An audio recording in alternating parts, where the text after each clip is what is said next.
Now, we have learned, first of all, that there is this God and that it's ever available right where we are in any circumstances. Don't forget, it's just as available when we're going through the fire, when we're going through the floods, when we're going through the hurricanes, when we're going through the valley of the shadow of death. It's just as available. Don't turn your back on it because you're in a problem. That's the time to reach out harder than ever. And we've learned that it is God that worketh in you. And so when the going gets very tough, that's the time to relax, not the time to tighten up. That's not the time to get fearful. That's not the time to get tensed and strained. That's the time to relax and realize I don't have to do this. It is God that worketh in me. It is not the whirlwind, it's not the hurricane, the storm that reflects God. It's the still small voice. It is the gentle Christ. And so we come to that final word. From Genesis to Revelation, we have God and the presence of God and the might of God and the power of God and the strength of God. But as we come toward the end of the Bible, from the New Testament on, from Matthew on, we begin to learn a new word. And that word is the Christ. I can do all things through Christ.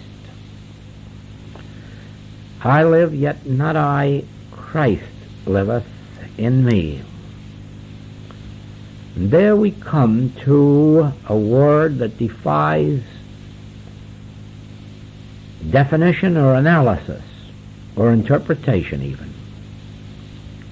It's a word that you have to take, or a term that you have to take just as it is, without any explanations, without any appeal to the reasoning mind to understand it.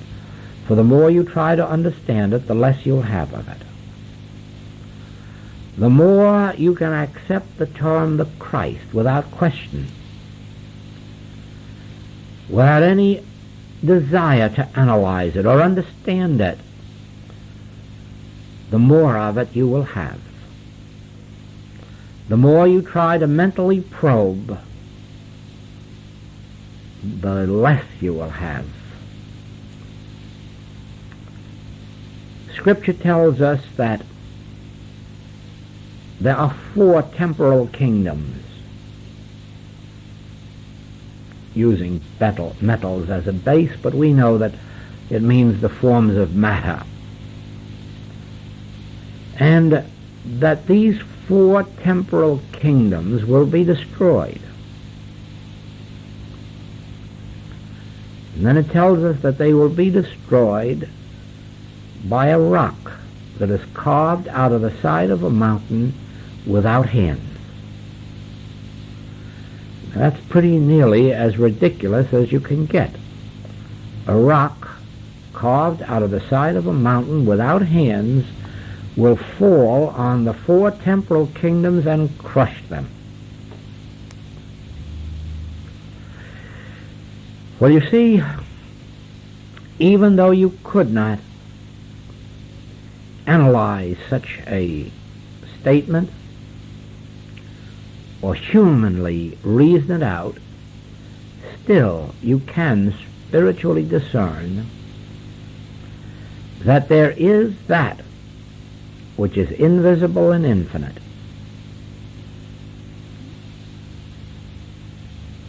which takes from all material form its power, so that in our consciousness we understand that the power is not in the form, but in the invisible creator of the form. Now that statement doesn't mean that the world is going to do away with gold or silver or brass or atomic energy. It doesn't mean that at all. It means that the Christ is going to take the destructive element out of the forces of this world and govern them. That's what it means.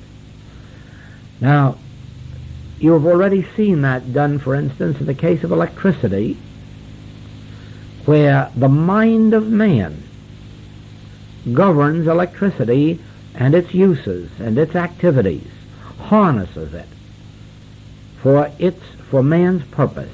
The mind does that. In the same way, right now you are witnessing that atomic force is being harnessed, and someday will be harnessed not to destroy man, but to serve man. And so the destructive force will be out of atomic energy, and atomic energy will be a gentle little lamb governed by the mind of man. The mind of man. That very rock on which our life is based, the mind, which has no material form, and yet it's the source of our intelligence, or the seat of it, or the avenue of it. That mind will harness every bit of this atomic power, and eventually atomic power will be just as gentle a lamb as electricity is when it's properly hooked up. And they will be servants of man, not destructive elements, but constructive elements, servants of the mind of man. And so it will be that one of these days you will find that every form of matter, take gold, which today dominates and rules man. It buys men's souls. Isn't a day of the week when men and women aren't selling their souls for gold or the equivalent of it?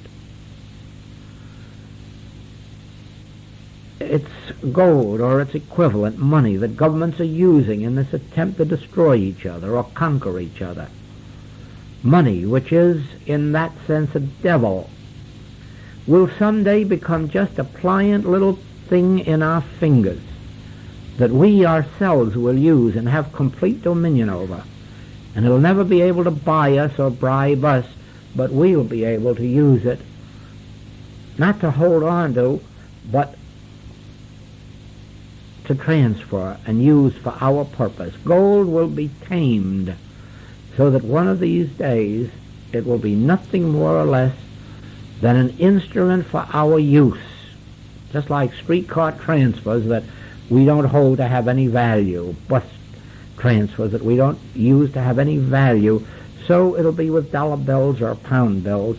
They will no longer be powers. The power of the Christ will crush all power out of money as a force, and it will become just a tool, just a servant that we can mold to our use.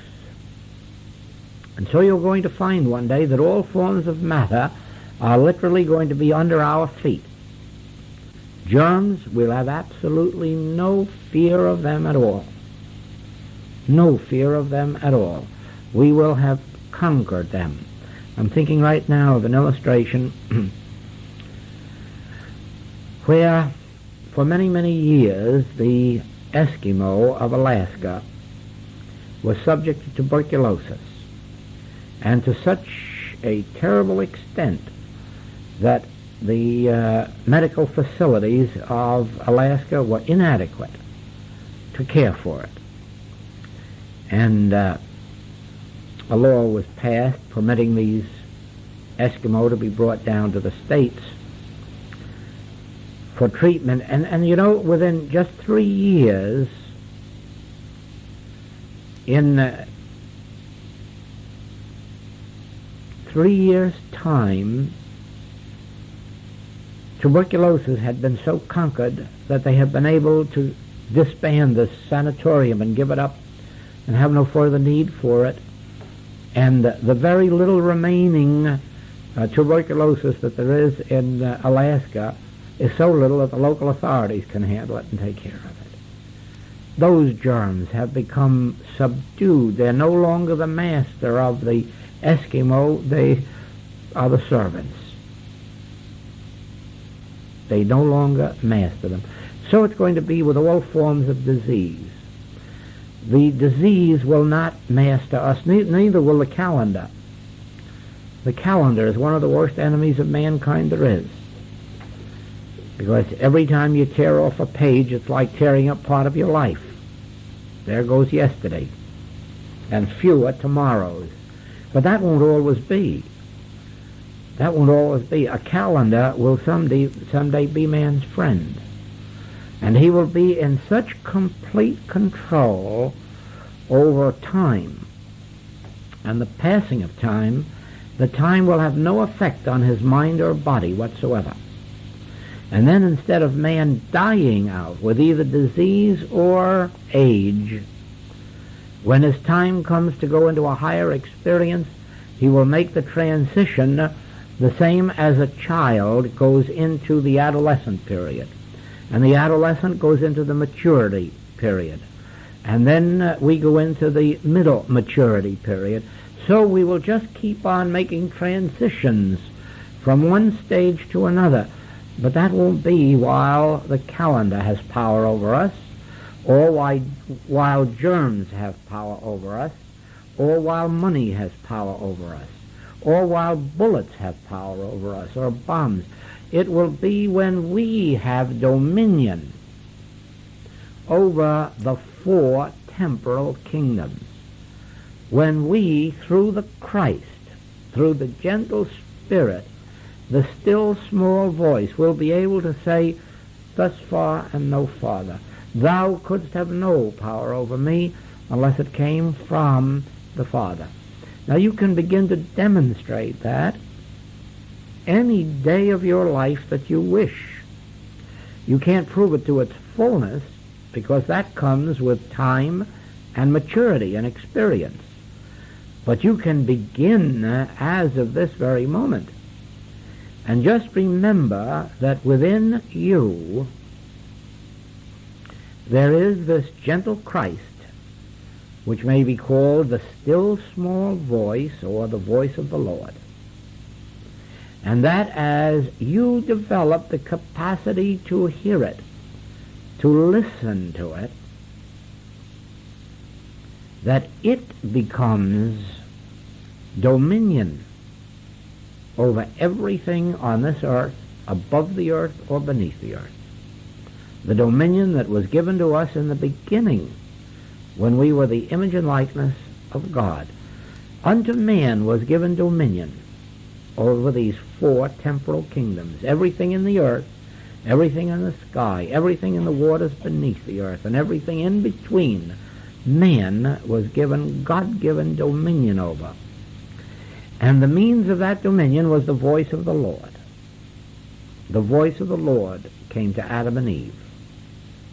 The voice of the Lord came to Moses, to Abraham, to Isaac, to Jacob.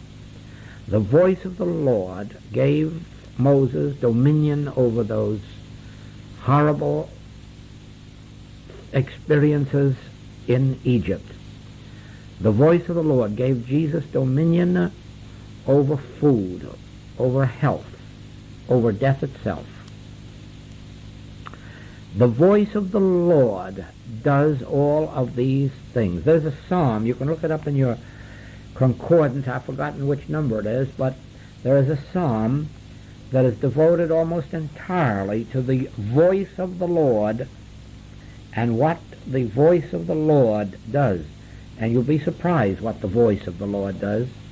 And in it you'll find also, he uttered his voice, the earth melted. That's the 4 temporal kingdoms. He uttered his voice, the earth melted. All problems disappeared. All dominion over us was met, and we were given dominion over these things.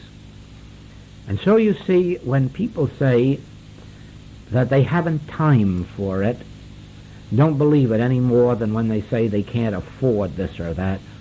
It's just a matter of what you wish to use your time for or what you wish to use your money for. We can afford anything and everything that we truly wish. And we can find time for everything for that we really wish to find it for. There was a period in my life when I was preparing for this work, not knowing that I was being prepared for it, but I was being prepared for it, when I could go through 12 solid years with an average of no more than 3.5 hours sleep out of every 24. For 12 solid years, and I required no more sleep than that. And the reason was that I had to have all of those hours in use.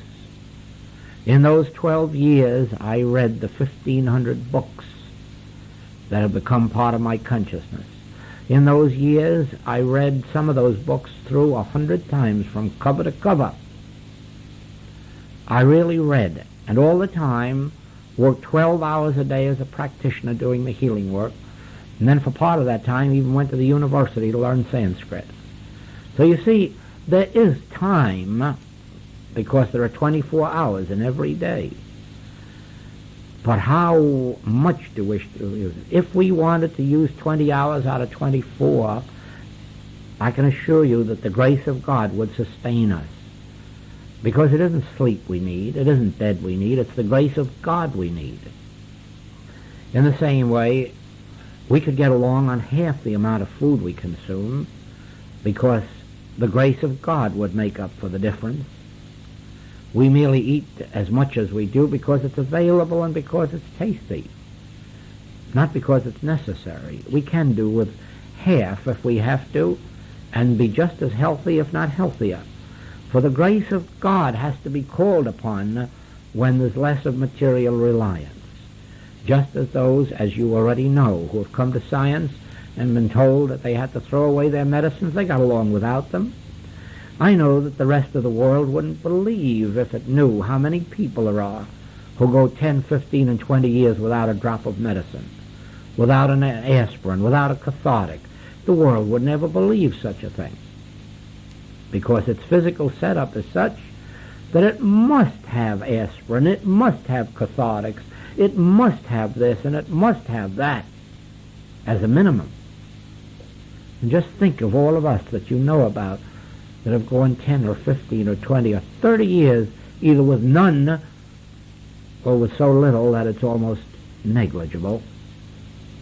And then you'll know that it is possible to do away with that medicine cabinet, because the grace of God supplants it.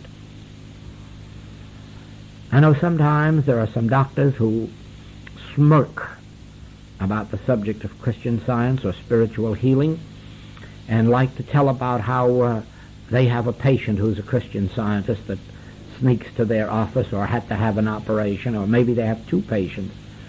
But they forget about how the tens of thousands of those who don't, or that maybe even that one had to succumb once in a lifetime, that they don't stop to remember, that even though a Christian Scientist or a New Thoughtist or a Unity student or an Infinite Way student may once in a while have to resort, through fear or family, to material remedy, compare it with the rest of the world and see how wonderfully the grace of God cares for us in place of material remedies. And then you'll know what I mean when I speak of the Christ. The Christ, that gentle presence which is the grace of God in our experience, how it carries us through, and how, when we learn to listen to it, hear it, and obey it, it finally gives us dominion over disease, over germs, over unemployment, over unhappy human relationships, gives us dominion. And then you'll understand why the day will come when that rock carved out of the side of a mountain without hands, that gentle Christ, that Spirit of God within your consciousness, will someday give you dominion over every element of human life, including time, age, death itself. You will have dominion. And so should the time come when you want to pass out of this plane of existence, you will. But not through being pushed out with some horrible disease, but just by gently easing yourself out and into whatever experience lies before you, because there is an experience that lies ahead of all of us. It is not going to be given to anybody on the face of the earth to stay in this plane of life forever. If there was such a thing, I'm sure that some of our ancient Hebrew and Christian and Oriental mystics would have done it, because they lived their lives in full conformity to the will of God. Men like Jesus, men like John, men like Paul, men like Moses, men like Enoch, Isaiah, Lao Tzu, Buddha, Shankara. Those men lived in accord with the laws of God. And if it had been meant for anybody to stay on this globe forever, they would have remained right here in physical form, but they have all walked out of this form into whatever experience was ahead. And so will we when our appointed time comes, and it will be a way of transition, a transition into a higher plane of consciousness, one in which we will be freed of all the human ties and human responsibilities and human obligations. While we're here, we can't shirk those, but the day will come when we'll be released from them into the ability to walk our own way in the footsteps of God. And we'll do this, remember, through that thing called the Christ, or the Spirit of God in man, or the gentle presence, or the still small voice. Call it whatever you will. It is within you. It is available to you through an inner hearing. It is available to you through an inner seeing, not the hearing of the outer ear, not the seeing of the eye, but through an inner seeing and an inner hearing and an inner feeling, that presence becomes alive. Now, you may have to have 4 periods a day, and then 6, 8, 10, 12, 20 eventually. They may be 1 minute in length, and some of them may be 3, and some may be 10 minutes. Occasionally you may find one to last an entire hour, in which you will sit in stillness and in quietness. In quietness and in confidence shall be your strength. The assurance that David had, the assurance when he said, "The Lord is my shepherd, I shall not want." That's the assurance that comes in stillness, in quietness, in peace, in tranquility. You develop that. The reason is you have become separated from it by your centuries of human living. You have become separated from it through the belief that you had to earn a living by the sweat of your brow or keep a household with your physical strength. And now you're paying the penalty in a sense of separation from the still small voice that is always within you, ready, able, and willing to speak, to lead, to direct. And now you have to go back. You have to retrace your footsteps to the Father's house. And I can tell you how. Through the many, many periods a day in which you determine to take mastership of your clock and not let your clock tell you that you haven't time, but you tell the clock that you have 24 hours of time and loads of minutes in that 24 hours. Count them up, 24 times 60, and see how many you've really got there to set aside your period, even if it were 10 minutes before the rest of your household were awake, if it were 5 minutes after the menfolk left the house, if it were 5 minutes before sitting down to that lunch or that dinner, if it were 10 minutes before retiring, if it were just a few minutes waking in the middle of the night, you would soon find that you are developing a capacity to be still, to be quiet, to be listening. Nobody can tell you whether it will take you 1 week to receive the first intimation that something has happened, or whether it might not be, like in my case, it took 8 months. 8 months of more than a dozen periods set aside every day for meditation, and still it took 8 months before I had the first response. But then I had the second one a week later. And I had the third one probably 2 weeks later. And then a fourth one 1 week later. And then gradually 2 in 1 week. And then eventually 1 every day. And so on until now. Most of the time it is possible for me to sit as you see me here, get quiet for a minute, and then all of a sudden have it come. And quickly. And quickly. And give me my message, or give me my word, or give me my Bible passage. Don't be surprised if I tell you that it was riding in the taxi between the hotel and here that these 3 Bible passages were given me that I read tonight. While we were riding in the taxi, I had this Bible in my hand, and I kept fidgeting with it, and that's when it came. And then as I've sat here and turned within quietly every once in a while, the message kept coming and coming and coming. It isn't made-up message. It's not memorized. It keeps coming in the degree that we turn in. Oh, sometimes I have a little struggle because in my work, we're all day long and sometimes all night long. I'm dealing with the problems of students and patients, and some of them are pretty nasty problems. Sometimes you get pulled down off your high estate, then you have to build yourself back up again. Sometimes people come into your experience who really pull almost everything out of you that you've got of a spiritual nature. That's all right. You can rebuild it again. And if it blesses them, you don't mind it. But it does give you something to meet, because you have to build back up again to where you were. The Master did by going away for 40 days. We ought to go away much more than we do for this rebuilding. Now, the whole of it in the Master's teaching is the Christ. He called it the Father within, but Paul called it the Christ. And the Father within, or the Christ, that's the voice.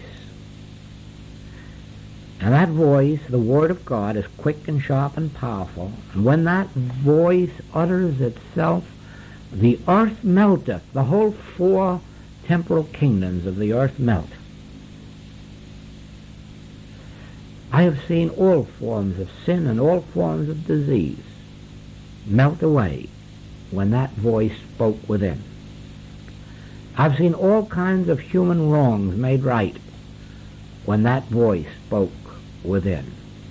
I've seen such power in our union relationships in the States, company and union. I've seen such things as you cannot imagine. Just by that same voice that gave me these Bible passages for this lesson tonight. That same voice. It's the voice of God, and we call it the Christ. It's the gentle presence. It's the calm. It's the inner assurance or tranquility. It's the grace of God. Call it any of these names. But be sure of this, that until you have it, you are nothing. You are just aging human beings. You are just nothing. Branches cut off from the tree that withereth. You are nothing until you have a contact within yourself. When you have, you've made contact with living waters, the streams of life that renew and renew and renew, just like they renew your plants year by year, year by year. Water does it. Only this is a living water. that is within us, and it is that which gives us command over the 4 temporal kingdoms. It won't allow money to be our masters. It lets us be masters over money so that we can command whatever of it is necessary for our legitimate needs. It won't allow the body to master us forever. The Christ enables us to master not only our bodies, but as in the experience of Jesus and our practitioners, even to govern the harmony of the bodies of those who come to us for help. It won't allow us to be made victims of the blitz, as I brought out to you the other night.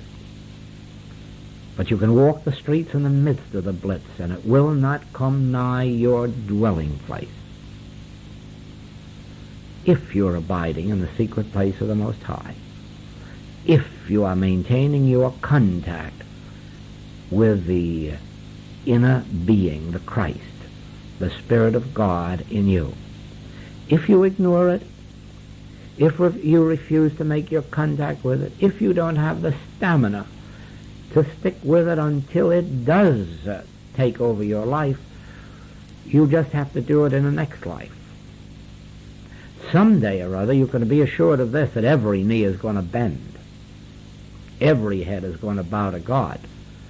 So if you put it off in this lifetime, don't think you can put it off in the next or the next or the next. Someday, you're going to have to look a clock straight in the eye and say, you've got 24 hours of 60 minutes each, and brother, I'm going to use you.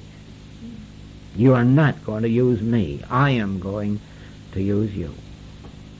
And then it is that you'll find those 5 and 10 minute periods when you can seat yourself and say, speak, Lord. Thy servant heareth. My fate is not out there in the whirlwind, in the fire, in destruction.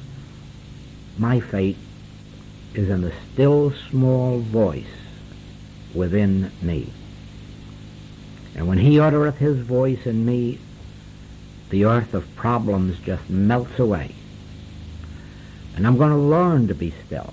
And I'm going to learn to listen. I'm going to develop the knack. I know you might tell me in a year or two that you haven't done it yet, some of you. And all I'm going to answer is, what difference does it make? You still have another year or 2 or 3 or 5. We don't have to be in as much of a hurry as we think. It isn't the youth who have done all the great things in life, you know. It's some of those who didn't attain until they were far up above the status of youth. Jesus did his mighty works in his youth and passed out of this plane of existence when he was 33. Already had completed his work on earth. Well, in 1875, when the first edition of Science and Health was published, Mrs. Eddy was 55 years of age. And she completed her work at 90. When The Infinite Way was published, I was 55 years of age. So you see, everything isn't done by youth. Lots of things have been left for us. So there's no hurry. No hurry. If you can't learn to meditate properly this year, keep at it. Next year and the year after, you'll get it. And when you do, remember this, that you will have overcome the 4 temporal kingdoms in some degree. No longer will this world have entire mastery over you.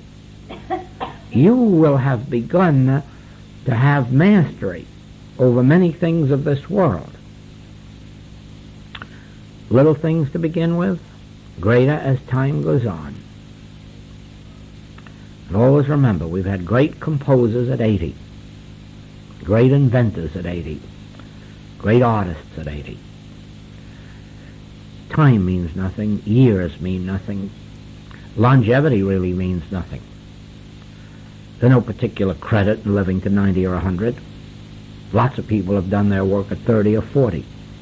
Some of the greatest mystical poets passed on before they were 40, 35. Longevity isn't everything. The developing of our maturity is, and if we attain our maturity at 30, that's fine, but if we don't attain it till we're 60, that's good too. And if we come into the fullness of it 70 or 80, that's good too, because we have forever. Nobody is ever going to become extinct. Always remember that. There is no such thing as extinction. Passing on is not extinction. Passing on is merely going from one mode, one state of consciousness of life to another. So there's no extinction. And the degree of your spiritual development when you pass on determines where you begin on the other end. Just the same as where you were spiritually when you came into this plane determines where you are now. And if you're not further along than you ought to be, it's because in your last life you hadn't made the most of your opportunities and gone far enough spiritually. So it is. The further we go spiritually on this plane, the further we find ourselves spiritually advanced on the next. And we keep on that way until the day comes when we come into the fullness of our spiritual vision and never have to be reborn again. That is where it is said in Scripture that there is neither birth nor death. That is in that ultimate consciousness when we have attained full dominion over the 4 temporal kingdoms and all matter is our servant and has in no wise any power or jurisdiction over us. Then there is neither birth nor death. So it is. How are we coming along here? Better shut it off for a little bit, huh? Now you will understand when you read the Infinite Way writings why they are built completely on Bible texts. The Bible has the Word of life. Now the Bible and the truths of the Bible won't do anything for you in a book. They won't do anything for you even after they're moved over into my books. These Bible texts only begin to work for you after you've moved them out of the books into your consciousness. Whether you move them direct from the Bible or whether you move them from my writings with the explanations around them makes no difference. But don't believe for a minute that the Bible as a book can help you or my writings. It is only as you lift them out of the book into your consciousness, dwell on them, ponder them, as if they were seeds that you were planting in your mind, and then letting them take root, then letting them grow, as you water them and fertilize them each day by renewing them, pondering them, thinking upon them. There you have the way toward the life of dominion. Now, I have a book in preparation which I'm sure will not be off the press this year. We have so many other things that have to be done before that can be properly edited. It's all written, but it has to be edited. And it's rather shocking in nature because it explains some of Genesis and how it is that we have become human beings merely by accepting the belief of good and evil. Well, you spoke before of fear. But you see, if there was neither good nor evil, there'd be nothing to fear. You'd recognize that nothing in this world had power, since all power was in God. And then you'd be right back in the Garden of Eden. before the fall. The only reason that we're human beings at all is because we've accepted good and evil, and we exult over the good, and we fear or hate the evil, and that constitutes humanhood. When you no longer exult over the good and no longer fear the evil, you're no longer human. You are the child of God that was created in the image and likeness of God in the beginning. You can gather that from God's words to Adam at a certain period of his development, when Adam hid himself.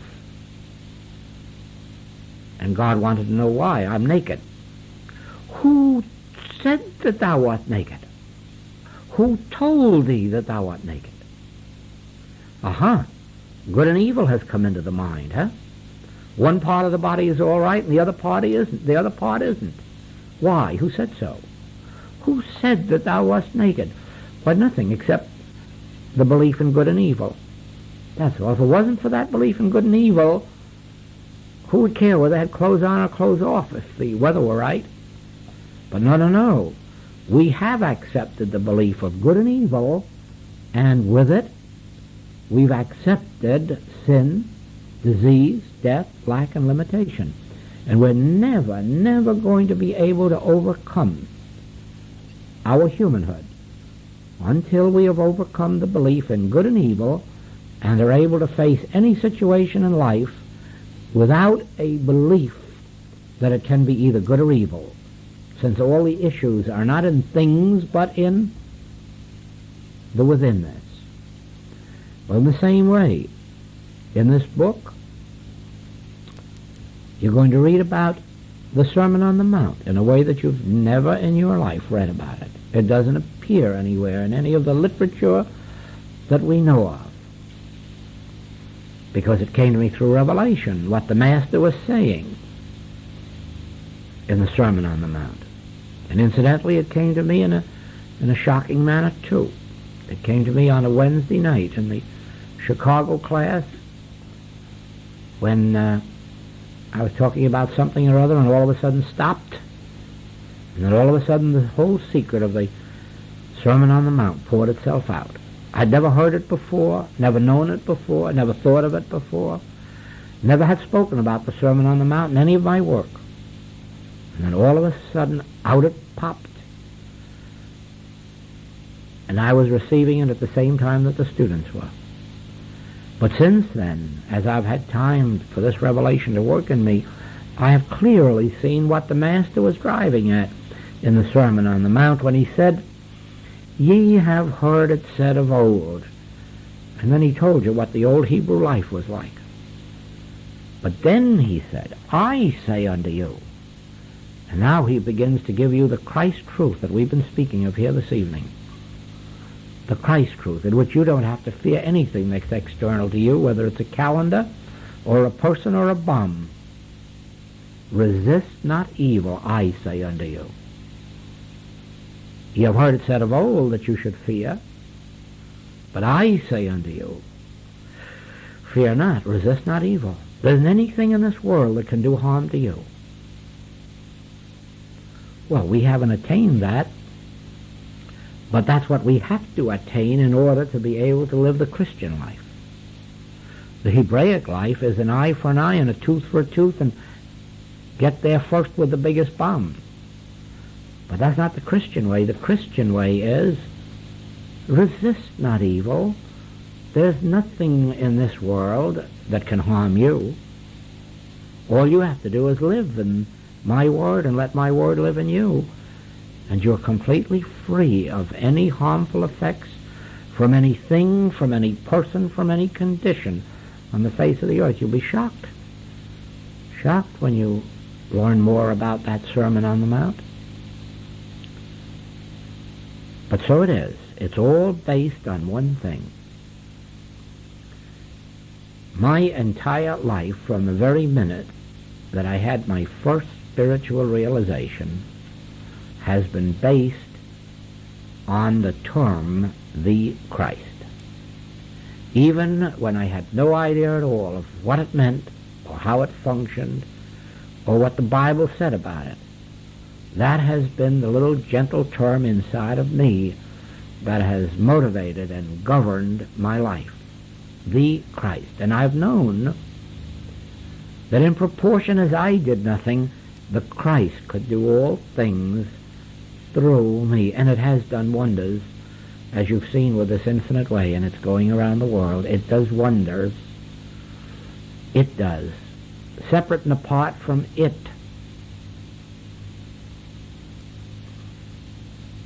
I wouldn't want to face life.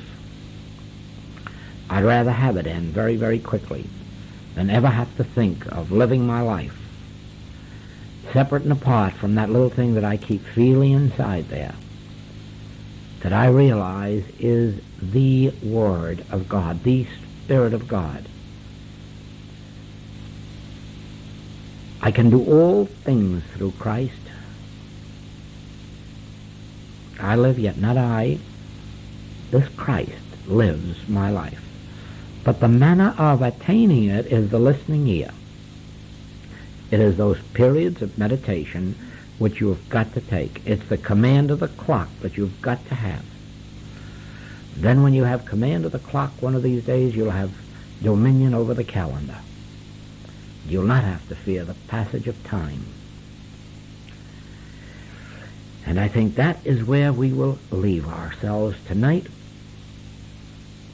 Steal silently and gently away